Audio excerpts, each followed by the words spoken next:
Harare, Zimbabwe's military seized power on Wednesday, saying it was holding President Robert Mugabe and his family safe while targeting criminals in the entourage of the man who has ruled the nation since independence 37 years ago. Soldiers seized the state broadcaster and a general appeared on television to announce the takeover. Armored vehicles blocked roads to the main government offices, parliament, and the courts in central Harare, while taxis ferried commuters to work nearby. The atmosphere in the capital remained calm.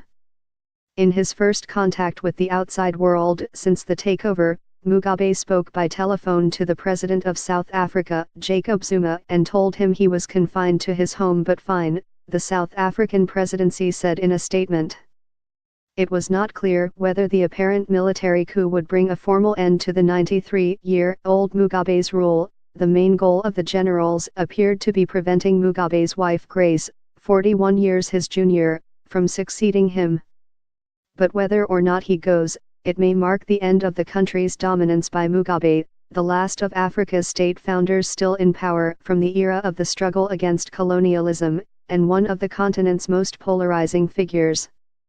Mugabe, still seen by many Africans as a liberation hero, is reviled in the West as a despot whose disastrous handling of the economy and willingness to resort to violence to maintain power destroyed one of Africa's most promising states. He plunged Zimbabwe into a fresh political crisis last week by firing his vice president and presumed successor. The generals believed that move was aimed at clearing a path for Grace Mugabe to take over and announced on Monday they were prepared to step in if purges of their allies did not end.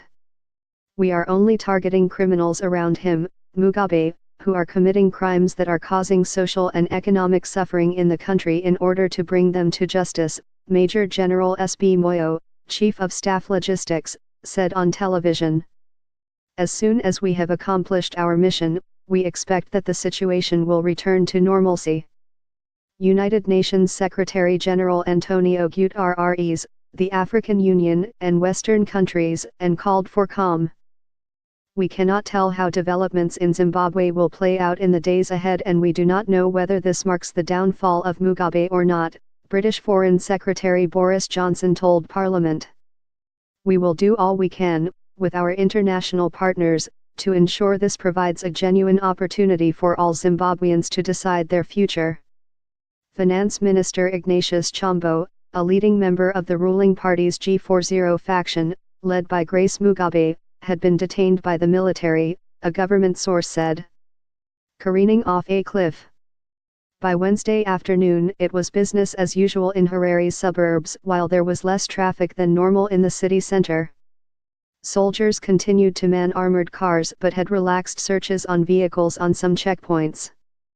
Residents spoke in awe of events that had previously seemed unthinkable. "I don't support the army, but I am happy to see Mugabe gone. Maybe this country can start to develop again," said Rumbi Katepfo, preparing to shut her mobile phone shop early in downtown Harare.